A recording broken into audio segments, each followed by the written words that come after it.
Thing. Who doesn't love a yellow school bus, right? Can you raise your hand if you love a yellow school bus, right? Just, there's something about and most of us, many of us went to school on the yellow school bus, right? I'll tell you who doesn't love a yellow school bus. The American taxpayer. A new report details the absolute failure of Joe Biden and Kamala Harris's $5 billion investment to electrify buses. The report finding the EPA has spent nearly $2 billion of the funds on 5,000 buses so far, about $360,000 per bus, and the buses are either sitting unused or broken down in need of extensive repairs. Join us now, author of Fossil Future, Alex Epstein. Alex, good to see you. Thanks for being with us. Simple question. Good to see you. How much more money do we have to lose on these stupid buses before our government pulls the plug on them? That's a question I can't answer. You stumped me on that one. It's such a perfect illustration of just how insane it is for the government to dictate that we use its favored green energy. I mean, you think about with buses, we've had really good innovation with using natural gas buses, and there have been a lot of reasons to use natural gas buses. Natural gas burns very cleanly, particularly in some urban environments. There's a really big advantage to that. But instead of just sticking with what works well and what actually cleans up cities, they have this fetish for EV because they have this fetish to be 100% renewable or 100% net zero by 2050. And so they just force us to use EVs as this gesture of symbolism, while, by the way, China has 300 new coal plants in the pipeline designed to last 40 years each. But they pushed through this $5 billion at a time that they knew the problems with electric buses were rampant across the country, in part because of the problems that Proterra, this manufacturer of electric buses, in November, the entire fleet, as one example, of electric buses from Proterra in Louisville, Kentucky, had not operated in 2 years. The city had spent $9 million on it. This was coast to coast. And they're wildly as expensive, as we were pointing out, 3 to 6 times more per bus than a diesel bus.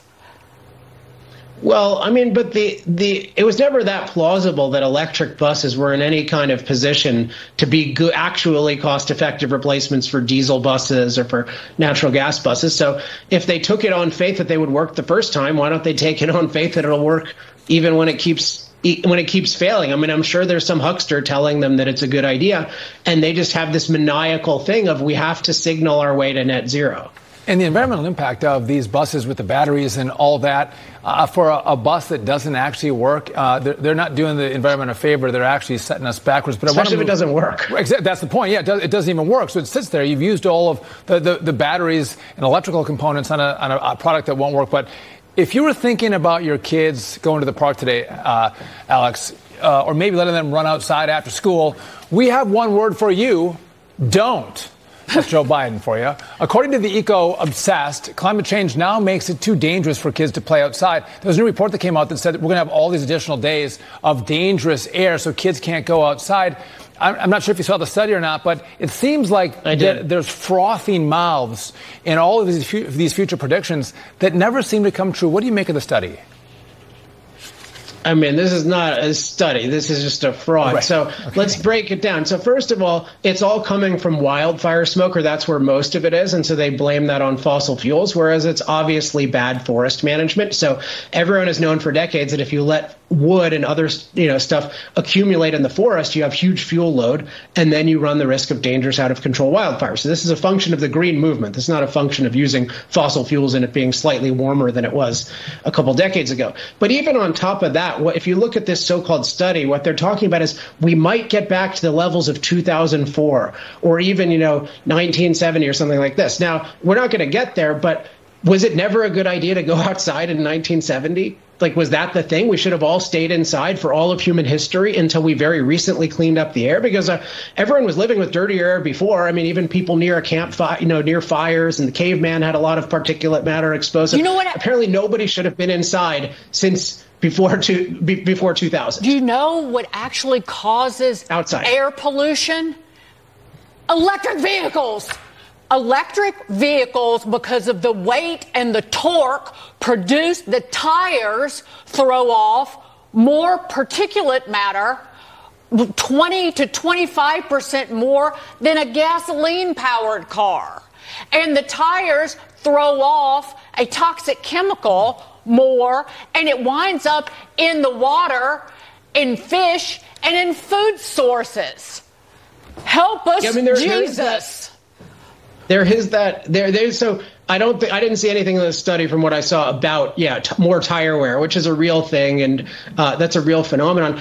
But there's just something common sense should tell you. There's something wrong when people act like the air in America today, which is way cleaner than the air in Europe, like any small change in that is going to make us all sick, versus kind of the obvious things like eating way too much or not exercising or not going outside. This is like when Newsom said you can't hike on the trails during COVID. Hey, we're doing you a favor. You can't go on the beach. I got in trouble for going on the beach during COVID. It's just like this pure pseudoscience. Just be happy, go outside. We've got some of the cleanest air ever. Enjoy your life. Maybe eat well and exercise, and stop blaming everything on your political enemies. And then manage your forests. Great point. Alex Epstein, thanks for joining us. That for sure. No doubt. Thanks for being with us. We appreciate it.